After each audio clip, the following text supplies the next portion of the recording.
Nous sommes en train de voir la présence de Dieu. Ce que Maman Rose est en train de nous dire, mercredi, nous avons vu une autre face d'une personne qui a attiré la présence de Dieu. Cette personne a attiré la présence de Dieu par ses prières, par ses aumônes, par sa vie intègre. Et le Seigneur lui a donné ce qu'il manquait. Il ne manquait pas la considération des autres, parce qu'il était considéré des autres. C'était un homme qui ne manquait pas d'argent parce qu'il en avait. C'était un homme qui ne manquait pas le respect parce que les hommes le respectaient. Le Seigneur est allé chercher ce qu'il manquait. C'était la manifestation de sa présence. C'est ainsi que Dieu a envoyé Pierre. Pierre est arrivé. Pierre n'a pas raconté son histoire. Pierre parlait de Jésus. Et la Bible nous dit que l'onction du Seigneur est descendue. Et aujourd'hui, Maman Rose veut juste nous dire, cette personne-là avait attiré la présence de Dieu par sa manière d'être. Mais il y a une autre personne qui a attiré Dieu, pas parce qu'elle avait une bonne vie, mais parce que Dieu avait décidé de la rencontrer. Amen. Cette personne n'a pas attiré Dieu parce qu'elle avait fait des bonnes choses, mais parce que Dieu, par son Fils, a décidé. Et cet après-midi, Dieu est décidé de te rencontrer, pas parce que tu as fait quelque chose. Dieu a décidé de te rencontrer, pas parce que tu es meilleur que les autres. Dieu a décidé de venir te rencontrer pendant que tu te sens peut-être mal, pendant que tu es en train de fuir le regard des autres, pendant que tu es en train de te juger toi-même, pendant que tu es en train de ne pas te considérer toi-même, pendant que tu es en train de te dire, je ne mérite peut-être pas le respect des autres. Non, cette femme n'a pas mérité le respect. Parce qu'à l'époque, une femme ne pouvait pas faire autant de maris. Elle a eu 5 maris. La Bible dit, elle a eu 5 maris. Elle a eu 5 hommes. À l'instant là, elle vivait avec un 6e homme. Mais laisse-moi te dire, le 7e homme est arrivé dans sa vie. Cet après-midi, le 7e homme est en train de passer dans ta vie. La Bible ne fait pas des choses par hasard. Je vous dis toujours, le 7, c'est la perfection. Il y a eu 5 maris, il y a eu un 6e homme, mais le 7e homme est passé par là. Le 7e homme n'est pas venu avec les histoires de 6 autres. Le 7e homme n'est pas venu avec la honte de 5 autres qui sont passés. Le 7e n'est pas venu avec la tristesse que les 5 maris et le 6e homme a ramené. Le 7e homme est arrivé avec l'eau de vie, l'eau qui change, l'eau qui transforme, l'eau qui change, je dis l'eau qui transforme. Le 7e homme est venu. Cet après-midi, le 7e homme est en train de passer dans ta vie. Je dis cet après-midi, il passe dans ta vie. Il veut t'apporter ce que peut-être tu avais l'habitude de chercher par toi-même. Tu avais peut-être l'habitude d'aller puiser de l'eau avec ta cruche. Tu avais peut-être l'habitude d'aller chercher des choses par toi-même. Mais le 7e homme vient te donner ce que tu avais l'habitude de chercher par toi-même. Mais il te donne avec autant de facilité, de façon que tu ne cherches plus. Cette chose va devenir en toi une source, de façon que tu ne cherches plus. Tu as cherché la joie, je ne sais où.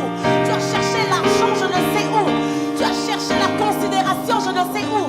Le 7e homme vient dans ta vie pour te donner la considération. Pas la considération de l'extérieur, mais une considération qui sera en toi. Que les gens qui seront autour de toi vivront cette considération tout le temps de ta vie. Le 7e homme est venu te donner ces choses. Le 7e homme est venu te donner la guérison. La guérison que tu as cherchée dans les médecins. La guérison que tu as cherchée par des régimes. La guérison que tu as cherchée, je ne sais comment. Le 7e homme est venu, pas seulement guérir ton corps, mais guérir aussi ton âme. De façon que toi tu deviennes aussi le guérisseur des âmes des autres. C'est ça l'eau qui jaillit. Je dis le 7e homme est venu, pas seulement guérir ton corps, mais guérir ton âme. Restaurer ton âme de façon que toi tu deviennes le restaurateur des âmes des autres. Le 7e homme, la présence de Dieu. Le 7e homme est venu. Le 7e homme est venu dans ta vie Oh oui, quand il est arrivé, peut-être tu l'as considéré comme un homme, juste comme un homme.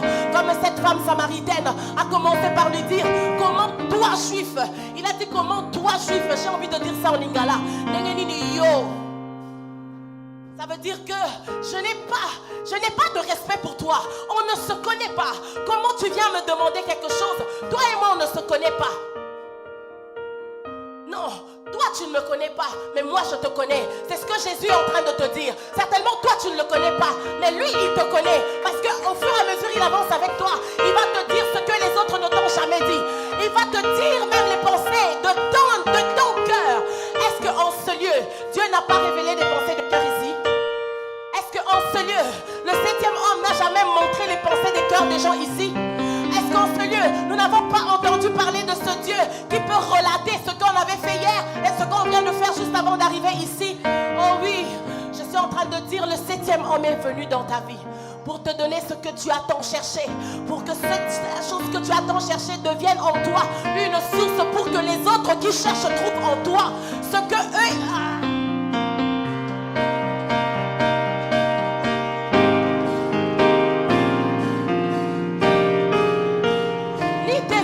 Ce n'est pas en fonction de tes offrandes. Ce n'est pas parce que tu as été pieux.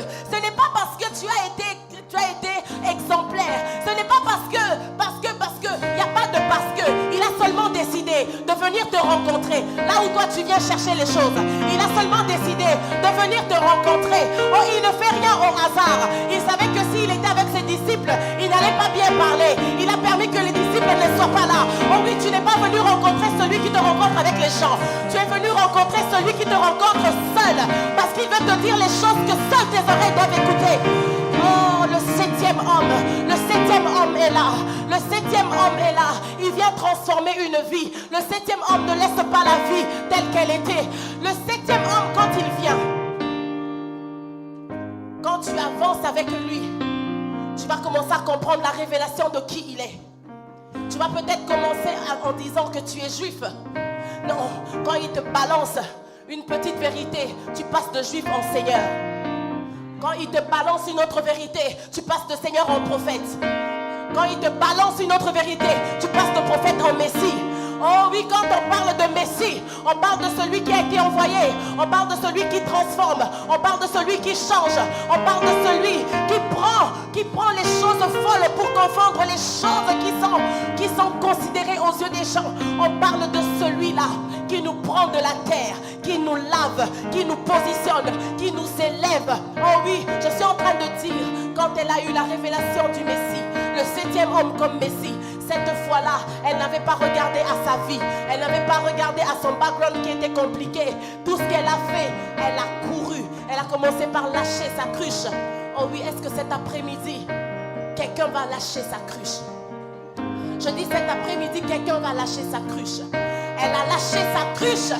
Elle est allée parler de cet homme qui lui a tout dit. Elle n'avait plus honte de sa vie passée. Je suis en train de dire à quelqu'un, quand le 7e homme passe par ta vie, tu n'as plus honte de ta vie passée. Quand le 7e homme passe par ta vie, tu n'as plus honte de ce que tu as fait dans le passé.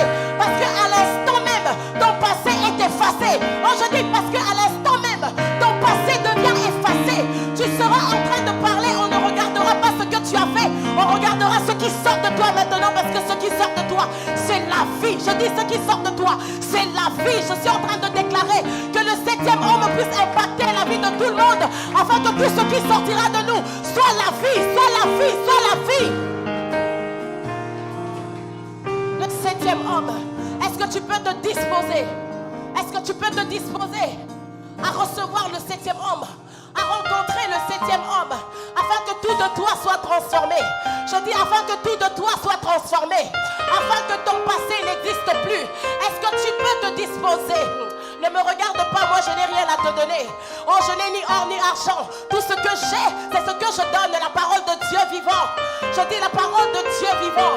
Ce que maman Rose était en train de dire, Dieu est dans sa parole. On ne peut pas dissocier Dieu de sa parole. Toutes les fois où il y a eu des miracles dans la parole